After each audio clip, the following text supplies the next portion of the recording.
Solitaire Rose Radio, episode 65, an interview with professional wrestler Danny Warren.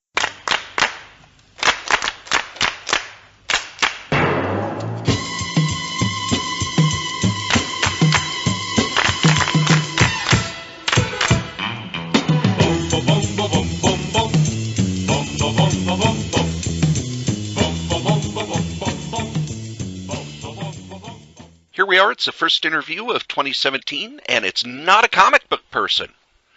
Danny Warren is a professional wrestler who I have seen here in the local independent area. He runs his own federation, and he's got a convention coming up in February. Now, I don't know much about the world of professional wrestling conventions, but I know comic book conventions. And one of the things that I was interested in, he put up a notice to the people who follow him on Facebook that he's looking to promote, and if people could give him ideas on how to get the word out for his convention, to contact him. And I contacted him and said, hey, I'll give you an ad on the podcast for a month. He said he didn't quite know how to record one. So we talked a little bit, and I said, tell you what, why don't I just do an interview? And that's what this interview is. And it went a little deeper than I thought it would. It gets into why he became a professional wrestler, what it's like to kind of get into that world now. And one of the things that I really liked about the interview was he puts out a lot of ideas there that are not just good for professional wrestlers, but for comic book artists and writers and other creators, about keeping focused, about using all of your talents to kind of make that, to get to the next level. So as you listen to this interview, even if you don't know much about professional wrestling, I think you're going to find it very interesting. And here it is. First, I want to talk about how you came to my attention. You wrestle in the Twin Cities, yet you live up in Canada. How did you kind of get hooked into the Twin Cities wrestling scene? Well, I'm based out of Winnipeg, Manitoba, and Winnipeg is geographically in the middle of nowhere in the grand scheme of the wrestling world. So if you want to wrestle and you want to wrestle outside your hometown, you got to get in the car and you got to drive. And Minneapolis has always been a hot spot for professional wrestling. And truth be told, for years, I didn't do too much wrestling down in Minneapolis just because there wasn't a whole lot of options. I remember breaking in 2003, and for 2003, 04, 05, 06, there wasn't a whole lot of wrestling going on. There was only one or two groups, and they were very tight knit. You had to be in that group or had to be in that clique to get into those shows. So it was a long time till I really got a break in Minnesota, and that was thanks to Steel Domain Wrestling and Ed Howlier. When he relaunched in 2012, he was looking for some new talent, and he's always liked to try to outsource his spots to be different than the other groups in Minneapolis. So he conversed with Colt Cabana, asking if he knew of any young talent out there that might be a good fit for what they were doing when they got started, and he recommended myself as I just finished working a tour of Newfoundland with him. And he gave me the recommendation. Ed gave me a call, and the rest is history. I started coming down in 2012 and instantly made an impact in Steel Domain Wrestling. And sure enough, people started to take notice elsewhere and started giving me a phone call as well. Well, that's good, because I've been going to a couple of the local promotions. Steel Domain has been one that I've enjoyed for a long time because Mick Karch is, anything Mick Karch is going to be involved with is going to be a lot of fun. And then there are all these little bitty ones that have 100, 200, 300 people. And now it seems like it's growing here. Steel Domain's packing the house. First Wrestling seems to be doing well. And also Ring of Honor comes to town. And you've been at the last few Ring of Honor shows. Yeah, I most definitely have, and that really was a catalyst to me really exploding in Minnesota. Once promoters saw that Ring of Honor was using me in the area, they felt they needed to as well. So as soon as I finished wrestling for Ring of Honor the first time out, my phone started ringing, and I started getting calls from the last few places in Minnesota I wasn't working. So it's been a really good year of professional wrestling. Not the last 2 years, I want to say, we've noticed a huge upswing just across the board when it comes to attendance in the business. And that's in Minnesota, that's in Canada, and that's everywhere I wrestle. You can gradually see attendance climbing and the excitement level rising. People are really, really hot for professional wrestling right now. And one of the things I've noticed first when I friended you on Facebook was Brocat. I got to admit, I'm a huge fan of Brocat. I'm sitting with him right now. And Was that just you goofing around on the internet, or did you kind of, I want a cat, and I've got these ideas for fun, silly things to do to kind of get attention? Because at the last Ring of Honor show I was at, someone actually had a Brocat sign. Yeah, they sure did. I've had people chant for him as well at certain. It was just one of those things that kind of took on a life of its own. I've always been a cat person, and I've always wanted a cat, but due to the places I've been living, pets allowed. So when I was living in a place that one was allowed, it came to me and said she had this kitten that needed a home, and I was like, of course. And I jumped on the opportunity, and he's the most cute, adorable little guy you could ever imagine, and the world agreed with me. So the more and more I posted about him, the more people wanted to see him. So we started having some fun with it, and for a while, when he was a kitten, he was traveling around town with me. He'd even come on tour sometimes when we'd go on the road, and he was coming to restaurants, he was going to bars, he was all over the place. And now he's got friends. Now he's got 3 friends. Yeah, there's 4 of them here. And you also, with those posts, showed that you have a gym. Now, is this a gym that you own? No, a good friend of mine owns it. He's a former professional wrestler. He's been my personal trainer for about 10 years now. I was the one that got him involved in the wrestling business shortly after we met, and he's owned a gym here in town for, it's been about a good 10 years now. It started off as a small studio gym, and it just really took on a life of its own as well. And now he's got 2 big studios here in Winnipeg that are incredibly popular with a high membership, and that's where I spend most of my days. One of the things that I've noticed about when people get into pro wrestling, when you start, you're not working very much. Spider Baby, I knew him back when he was just trying to break into comics, and he talked about at first you're maybe able to get 1 or 2 gigs a month. So while you were breaking into the business, what other sorts of jobs did you have to make sure that there was protein powder on the table? Well, actually, that's true and false at the same time. When I first broke into the business, wrestling was really hot in Winnipeg, so I was wrestling upwards to 2 or 3 times a week, right out the gate. So I was very lucky that I was having matches frequently and all the time. So my first couple of years, I was probably getting more matches in 1 year than some guys were getting in their first 2 or 3, just because the Canadian scene's a lot different, and a lot of companies, especially back then, did a lot of touring. So it was very common we'd go on the road for a couple of weeks at a time and be wrestling every day. So I got a lot of hands-on experience early. But in between those trips, I've done every kind of odd job imaginable. Like my first major job that bought me my first pair of wrestling boots was at McDonald's at 15 years old. I've delivered newspapers. I've worked in call centers. I've bounced at bars. I've done everything in between before wrestling really took off and became a full-time gig for me, many years ago. And when you first got into the business, your first wrestling school, how smart were you to the business? I would say I was fairly smart to the business because I had a very interesting introduction to the business. So before I actually started training and wrestling, I've been involved for quite a while. How I got involved in the business was back in 1999, there was a WCW program that aired here as a rerun on Saturday afternoons, and a local company that was starting up again at the time ran a commercial advertising a wrestling school. So at 12 years old, I was ambitious. I wrote the number down, and I was going to be a professional wrestler because that's what I always wanted to do, and here was my in. So I waited till my parents went to bed that night, and I called the promoter up at about midnight, and he answered the phone, and I told him I wanted to be a professional wrestler. And he caught on quite quickly that I probably wasn't of age to be making that phone call to suggest such a thing. But he, I guess, appreciated my enthusiasm and invited me down to come down and still help out at the show, doing odd jobs like ringing the bell and carrying ring jackets and selling programs and things of that nature. So at the age of 12 years old, I went down and I started doing that on a weekly basis. So I kind of got involved around the business very early. So for about 2-3 years in my early teen years, I was setting up the ring, I was setting up chairs, I was playing music, I was learning a little bit about everything. Just as a young man in the business. Then when I was 14 years old, I started refereeing while I started training, and then I had my first match at 15. So I was pretty clued into how things worked pretty early. And I imagine at the time, when I think of myself as 15, I barely was able, to handle school, and you've already got an outside job. Did you take school very seriously, or was it, this is something I'm going to have to get through till I'm old enough to be pro wrestler? A little bit of both. I was an incredible student in school. Like I have many academic accolades. I've got binders full of certificates and ribbons and awards. But once I kind of got my foot in the door with professional wrestling, I knew that's what I wanted to do with my life long before I ever had the chance to get involved with it. So school was just kind of background noise for me at that point. It was just something I had to do because I had to do it.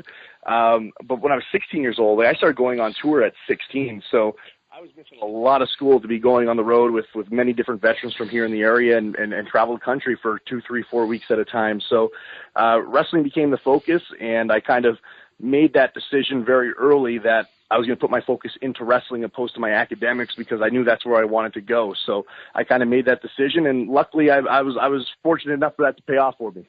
And how'd that go over with the parents?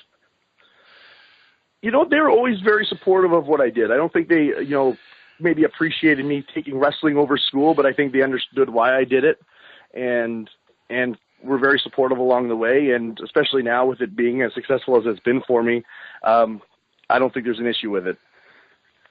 So you didn't get this wrestling is nice, but what are you going to do when you grow up?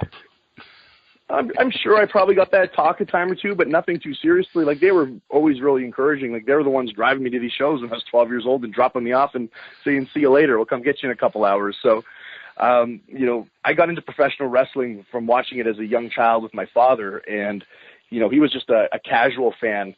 And he said my fandom of professional wrestling completely turned him off of it because it became an obsession for me, that it's all I wanted to do all the time. So I think they kind of expected that was the route I was going to go into. So I guess in a roundabout way, they were just happy to see me be able to focus that energy and that attention somewhere and in the right path of where I wanted to go. That's very cool, because a lot of times you have the people who they know what they want when they're teenagers, but the parents really kind of shove them toward being more practical. And it's almost like the teenage years become a struggle to deal with that. And having somebody support you has really got to help, especially, you're going on the road with a bunch of strange guys who probably are hanging out in bars at 16. Oh yeah, and I was definitely one of those kids that I was getting snuck into the bar by the boys, and I was partying and having a great time with them. And that's like the really cool thing about it. I like being such a strong student and being as successful at academics as I was. I think I developed a lot of trust with my parents of being responsible. So they gave me that leeway to have some fun and run with it. I was actually unpacking some boxes the other day, just going through old memorabilia and just different stuff I had collected, and I actually found a letter my mother had to write the U.S. border giving me permission to go down to Boston on my own at 17 years old on a Greyhound bus to do my first tour down there. So they were always very supportive and gave me my own leeway. There's not too many parents that are going to let their child sit on a bus for 40 hours and go across the country to another continent to do wrestling at 17 years old, but they did. And especially, being on a bus for that long, bus trips for me are like a nightmare. So you must have really wanted it to deal with that. Yeah, and that was back in the time where like phone technology wasn't the most efficient, and to go from Winnipeg to Boston, you're going through like northwestern Ontario, which is all like the forest and woods and the trees. So even if you did have cell phone back then, you weren't getting good cell phone service. So it was just literally you and your person and whatever you brought with you to occupy you for that 40 hours on a bus. And I did that a couple times. So there definitely was a drive and passion to do it. And what was the sort of thing you used to keep your brain active while you're doing that? For me, just wrestling. Okay. Like when I say it's an obsession, it really is. Like if I'm not watching wrestling, especially back then, if I wasn't watching wrestling, I was writing ideas down for wrestling or reading wrestling books. I was always completely just overwhelmed in the culture of it and just wanted to know everything I could about it. And you're traveling with older wrestlers. One of the things that I hear about is that there's not that feeling of you tag up the young guys with the older guys so that the old guys show them the ropes. A lot of people in the business say that that's gone away, but it sounds like you had that. Was there a lot of, kid, this is how you do it, here's a better way to do it? Did you have mentors who helped along the way, and who were they? Oh, 100% I did. I was very lucky that I kind of broke in at the tail end of there are a lot of wrestlers still being around from the 90s who had wrestled in the 80s and got to work the territories and work internationally and do TV matches for WWF at the time. So there was a lot of veterans kicking around the area that had accomplished stuff and lived the life and traveled the roads that were very accommodating. In terms of that period of time, for me, it was a man by the name of Cory Pitbull Brown, who spent a lot of time in Stampede Wrestling, wrestled over in Japan quite frequently in the 80s. He was a big star for Harley Race as well. He was living in Winnipeg and coming on tour with us, and I was working with him almost every night on the road that we'd go. So here I was as a 17, 18-year-old kid getting to work with this guy who'd been working for 30 years around the world, and really, when you say, here, let me show you the ropes, kid, that was him, just hands-on, in and out of the ring and teaching you the business. Now, is there a big difference between Canadian wrestling and American wrestling? I've only seen a little of the Stampede stuff, and it's all been, basically on Bret Hart DVDs.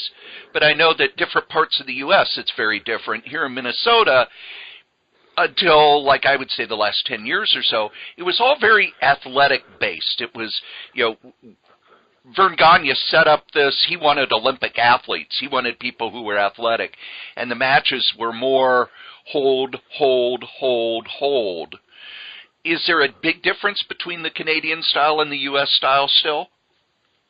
In terms of the style, I don't think there's a big difference. I've heard some of the American guys, especially the Southern American guys, say that the Canadians work a little snugger, a little stiffer than some of their American counterparts, but not in a reckless or dangerous way by any means. We just laid in a little bit more just because that's the way we were trained. For example, I was trained by a guy named Hotshot Johnny Devine, who was trained in Calgary in the dungeon. So anyone who knows anything about wrestling training or history and knows the stories of the dungeon, they beat the crap out of you down there, and they make you want it, and they make you earn it. So that was the style of wrestling that was ingrained in his head. So when he was training me and my class, that was very much the same kind of training. It was a dungeon. It was a boot camp.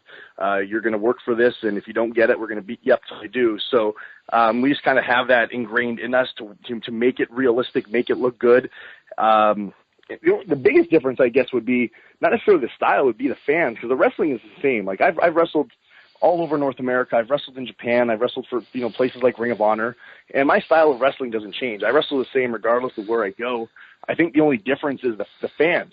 Sometimes, depending on the area you're in, it's a different style of crowd that expects different things, so you just kind of have to switch it up a little bit to get the certain reactions out of them that you want. But the Canadian fans, I find, and a lot of the American wrestlers that come up here will say the same thing. The Canadian fans are a little more respectful towards it, in the sense that they know it's a work, they know it's entertainment, but they appreciate it for that aspect, where I don't want to generalize, but in general, the American public kind of laughs at it, goes, ha, that's stupid wrestling, where the Canadians are like, oh, that's cool, it's wrestling, and they're supportive of it, and they understand what it is, and they enjoy it for what it is.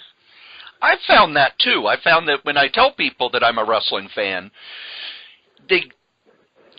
I don't want to insult wrestling fans, but they go, wow, and you're a really intelligent guy. It's like, yes, it's an art form, it's a performance, but it's also storytelling. And one of the things that I enjoy about your matches is you engage the crowd very well, and you can do it on either heel or face. Where did you start to pick up that where you engage the crowd and bring them into the match? Was that something that you kind of automatically had, or did someone show you how to do that? That was something that I think just came naturally to me from watching professional wrestling as long as I did. Even before I started wrestling, I had a good understanding of what the business was, and that it was our job to entertain and engage the audience, that it wasn't necessarily about the moves or any of the crazy high spots or anything like that. So especially being so young and breaking in the way I did with guys like Cory Brown, who had worked the territory system and had worked internationally at a time where storytelling and psychology was the major focus of professional wrestling, I think that instantly caught on to me. And then when you talk about things of that nature, like in terms of the psychology and things of that nature, like Winnipeg wrestling, when we were wrestling 2-3 times a week when I was breaking in, we were wrestling in community clubs where it was, all ages shows, a lot of kids. And when you're wrestling in front of a lot of kids, it is more about the character and the story and engaging them. They're more responsive to the characters and personalities in the ring than they are to the moves. So you learn how to engage your audiences differently depending on where you work.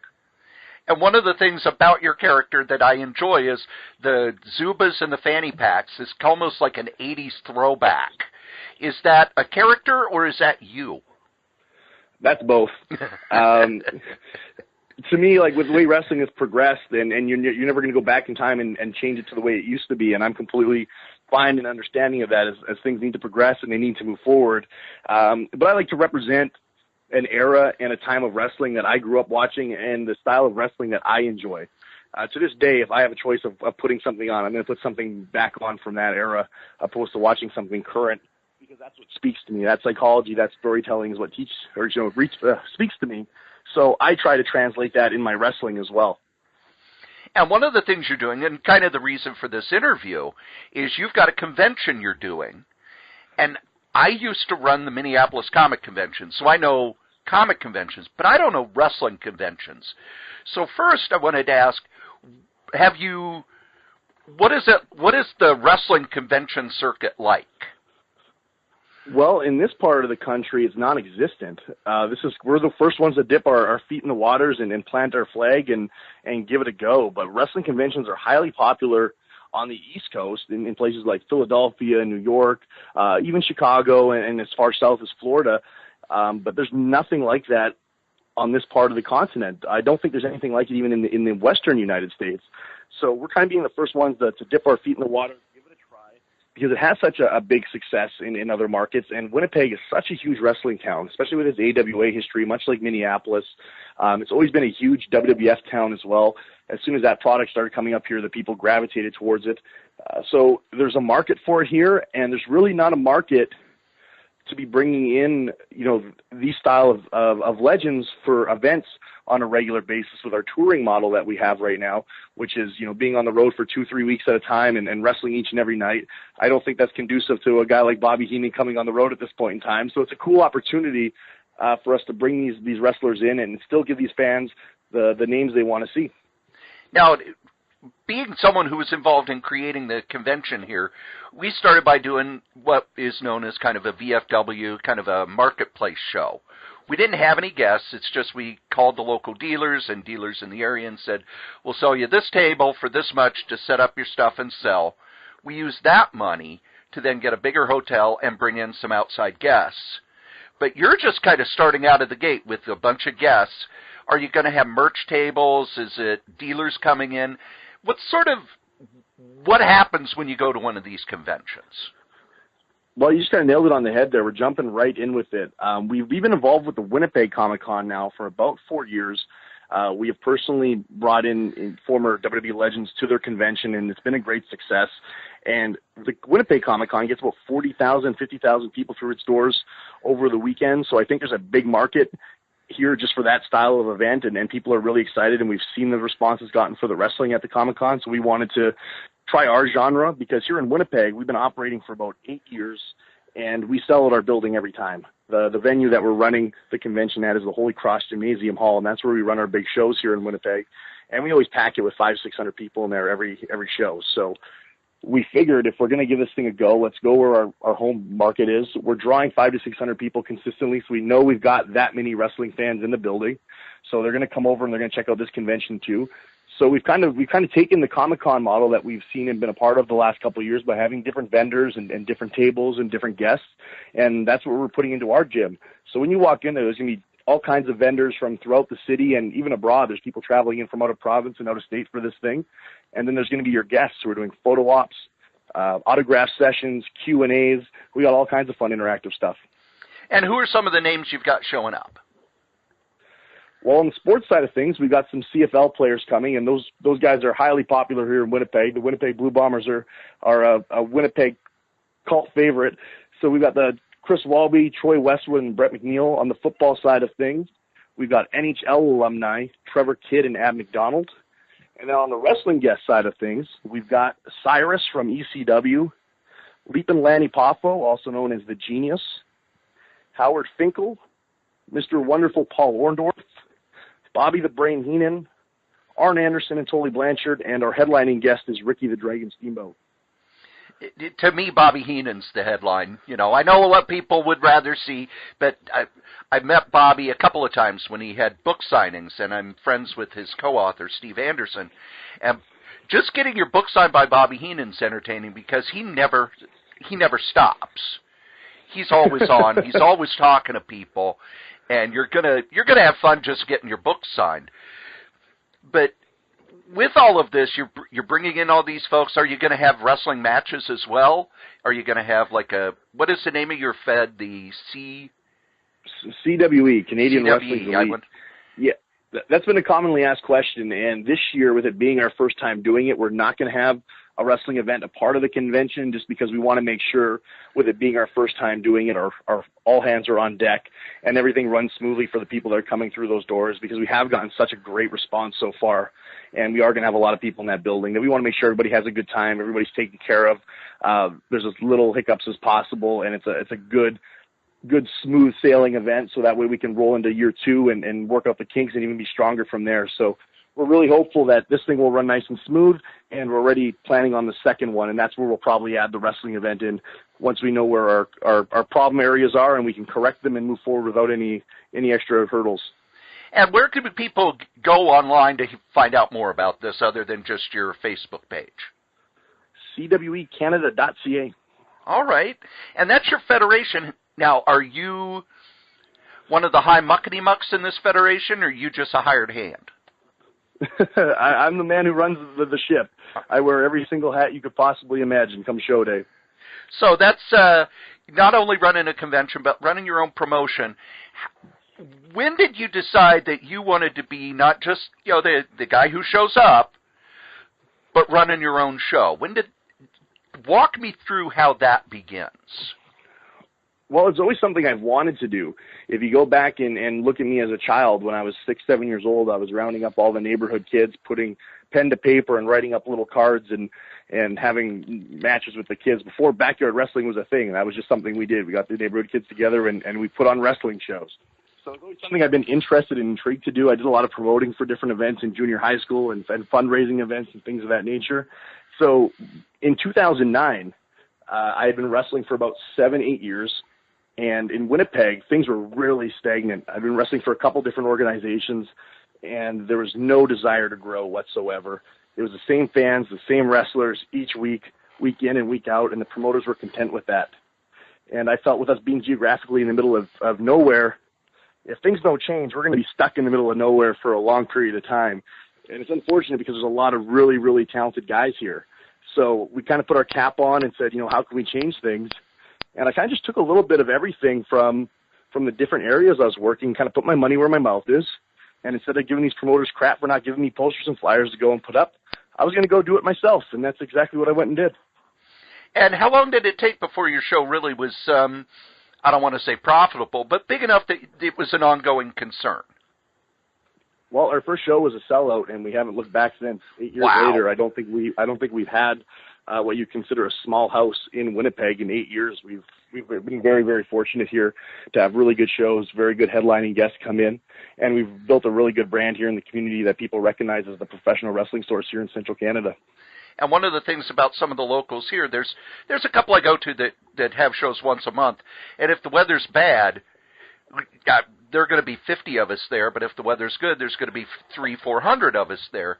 And it sounds like the weather doesn't affect your shows at all. No, our business is best in the wintertime. Between late September, early October, all the way through May is when we draw our best business, and then everything in between then cools off a little bit. We still do great business throughout the summer, but you definitely notice a little bit of a dip just because we get such few months of summer here that people are jumping at every opportunity they can to get out to the lake or to the beach or just outside before it snows again. And how often do you have shows? Well, at least once a month in Winnipeg we have a show. But with the way we changed our model, we used to run our big monthly event with a name coming in every 4 to 5 weeks. Now that we're a touring model, we do those big shows every 3 months, and we do a 12 to 15 show tour with it that goes across 4 provinces. And where would that be? Just so that I get an idea, and some of the people who are listening can show up and cheer for both you and Brocat. Well, that would be Ontario, Manitoba, Saskatchewan, and Alberta. And the way the touring model works now, being based right in the middle of Canada in Winnipeg, we start and we go across what's called Highway 16, which is kind of the northern highway. And we go all the way through Saskatchewan, Alberta, and then we dip down in Alberta, down from Edmonton to Calgary, and then take the southern highway that goes across the entire country, back through Saskatchewan, back through Manitoba, and then we end up in Ontario to finish things up in Thunder Bay. Oh, okay. So Thunder Bay, that is drivable for people in Minneapolis, too. So those of you in Minneapolis. Oh, most definitely. I've seen Danny it's worth the drive. He puts on just here in Minneapolis, you put on a good show, and I imagine with you kind of running things, it's very much that old school sort of where the matches matter, but it's also about each person is a character. You know, you get to know who the wrestler is by how they act in the ring. 100%. I find really, really often these days that a lot of wrestling shows are what I call a one-note wrestling show, where the style of wrestling and the style of wrestlers are all the same from beginning to end. And I don't think that's a recipe for success. So I try to offer a little bit of everything. If I've got 5 matches on a show or 6 matches on a show, every match is going to offer something different, whether it be a style of wrestling or a different style of wrestler in it. So you have something different each and every time. And you're not, so I feel if match 1 is the same as match 6, there's no reason to watch matches 2 through 5. So we have to give you something a little bit different, keep you on your toes, keep you excited. And that's why we try to have a wide variety of performers and competitors on the show. And what's outside of the CWE, what other things do you have coming up? Other areas you're going to be performing in? I've gotten a great response just, into the first couple of days of the year. For those that aren't familiar with what I've been doing, I did a match for WWE about 2 months ago now. That was a dark match, but even just having that dark match really kind of caught me some press and got a lot of acknowledgement across the internet wrestling world. So as a result of that, I'll be going to a lot of different places in the new year. I'll be going to Las Vegas for the first time. Not the first time, but first time in a couple of years. I'll be going to Las Vegas. It looks like California. Looks like some stuff on the East Coast. So it's going to be a really busy year with me expanding in different areas. Now, are you looking to climb the ladder and get into bigger federations such as Ring of Honor or even WWE? I'd mentioned TNA, but yeah, I imagine you're drawing more than TNA is. But well, ideally, I'd love to wrestle for Ring of Honor more. Every time I've wrestled for them in the Midwest, whether it be Minnesota or Wisconsin, I've always got a great response. I've had a great match with whoever they put me with. But it goes back to us being geographically in the middle of nowhere. It's really expensive to be transporting myself in from Winnipeg, Manitoba, when they've got literally thousands of guys on their doorstep in their home area. So it's a little tough for me to get in there unless I'm willing to relocate. But with how great CWE is going right now, I just don't think that's an option. So for me, it's WWE is where I want to be. It's, why you got into professional wrestling in the first place. So I keep hammering on their door and hoping they open it for me. And I did a camp down there last February in Orlando that went very well. And then I did a match a couple months ago that went very well. So I'm hoping something pops up there. If not, I'm going to keep on trying. And in the meantime, we're just going to keep on building CWE and coming up with great stuff here in Canada. So it's a really cool thing to not be dependent on getting that job and having success elsewhere. It makes things a lot more comfortable and a lot more fun. And I also like that you kind of are holding your own fate. You're deciding what you're going to do. And again, I'm going to plug your Facebook page because not only are you plugging where you're coming up and all this, but you get kind of a feel of who you are as a person. Here you are at the gym. Here you are kind of ball busting with your friends. It makes it more entertaining as somebody who watches to know the person in the ring as a person outside of the guy in the ring.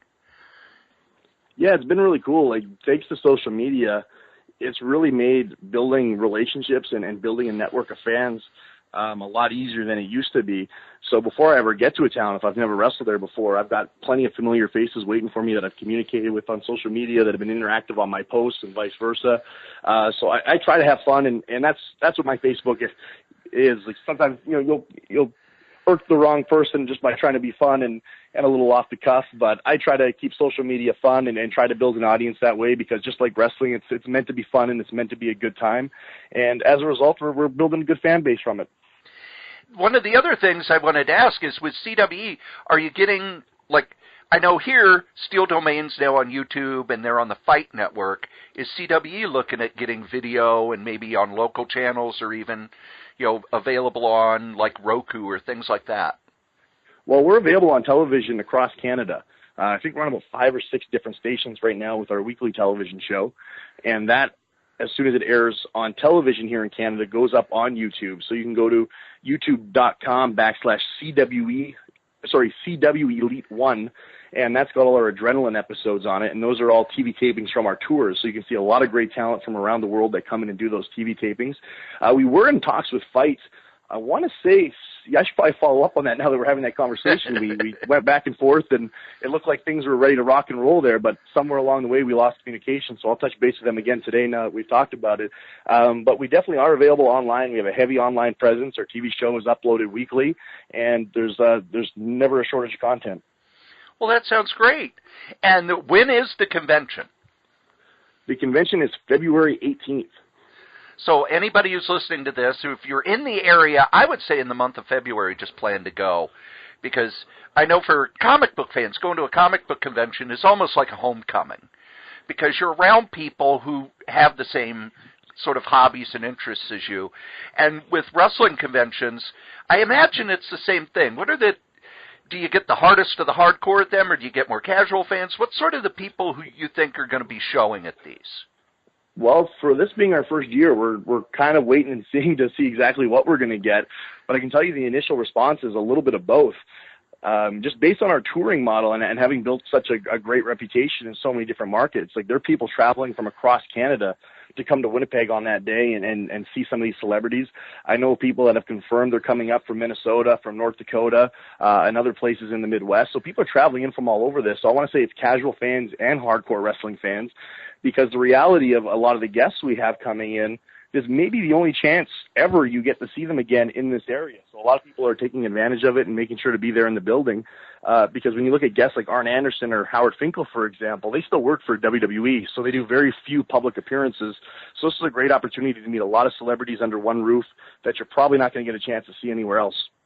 And with the Q&As, you're going to be able to get information. You know, everybody's doing shoot interviews now, to the point where there are so many podcasts out there, it's the same stories over and over. But Howard Finkel's going to be up there taking questions. Bobby Heenan's going to be taking questions. You're going to hear stories you haven't heard before, because these aren't guys who've been out, you know, hitting the circuit for years and years and years. Just it. You talk about those shoot interviews. I sit and listen to them all day while I'm doing work on the tour and things of that nature, and you do start to hear the same stories over and over again. But once in a while you hear a story, and you'll have questions to that story, but you don't get to ask them because you're listening on your computer. So this is a really cool chance to meet these guys in person and ask them questions and have that photo that's going to remain a memory for the rest of the time. And we're also offering some really cool things. When you talk about personal interaction, like for a lot of the guests, we're doing a raffle for each individual guest where you can purchase tickets to winning a private dinner with each and every one of the guests.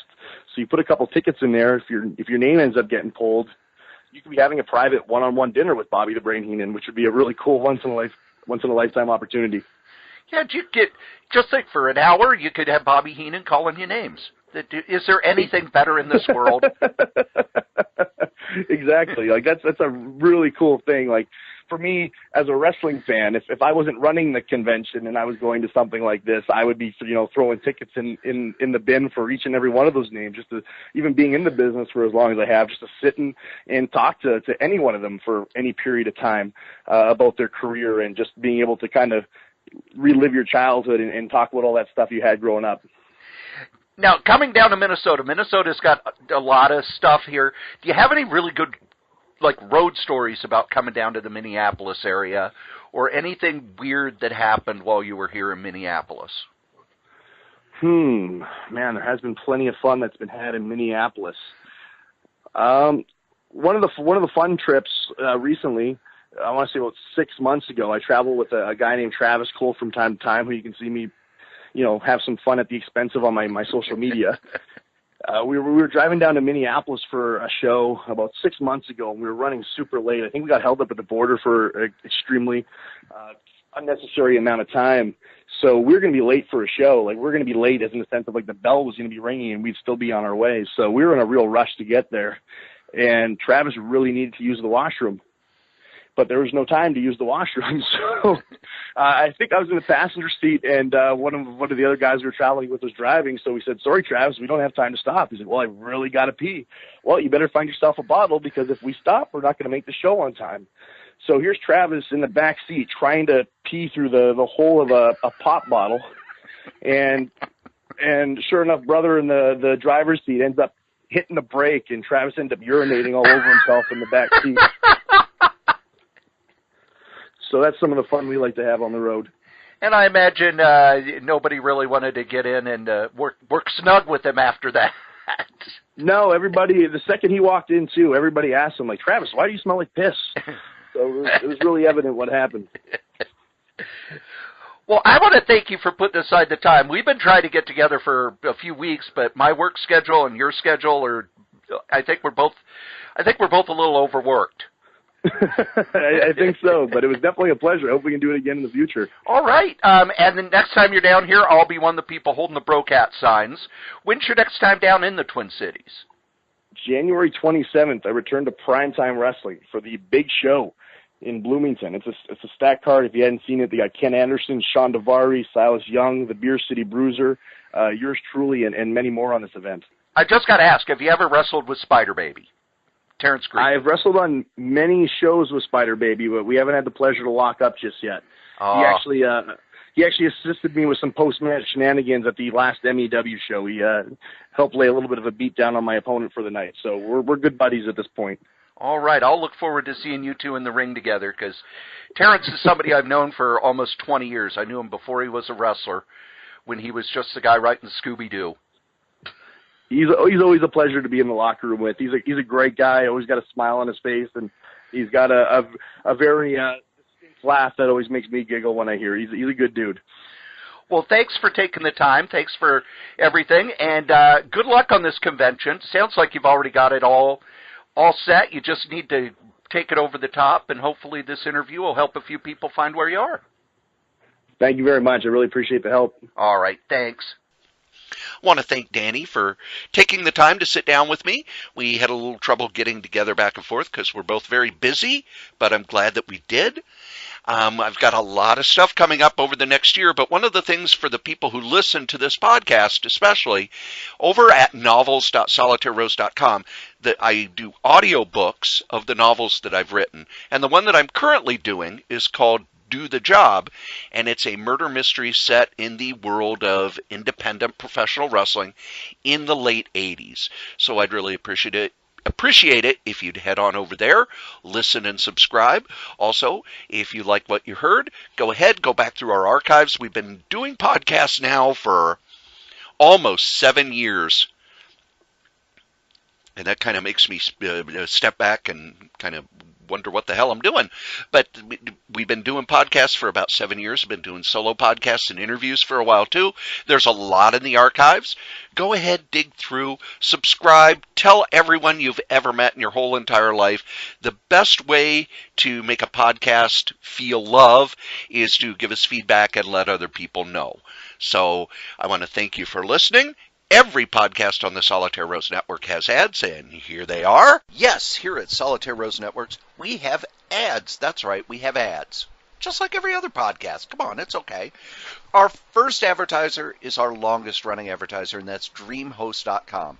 DreamHost.com is the best, bar none, web host all over the interwebs. You could go to other web hosts. You could go to the ones that have big ads on TV and everything, and they're not going to give you the service, the dependability, and the reliability of DreamHost. Head on over to DreamHost.com, use the code CRAZY, K-R-A-Y-Z, and get $20 off your first year of web hosting. Another of our sponsors is Dollar Shave Club.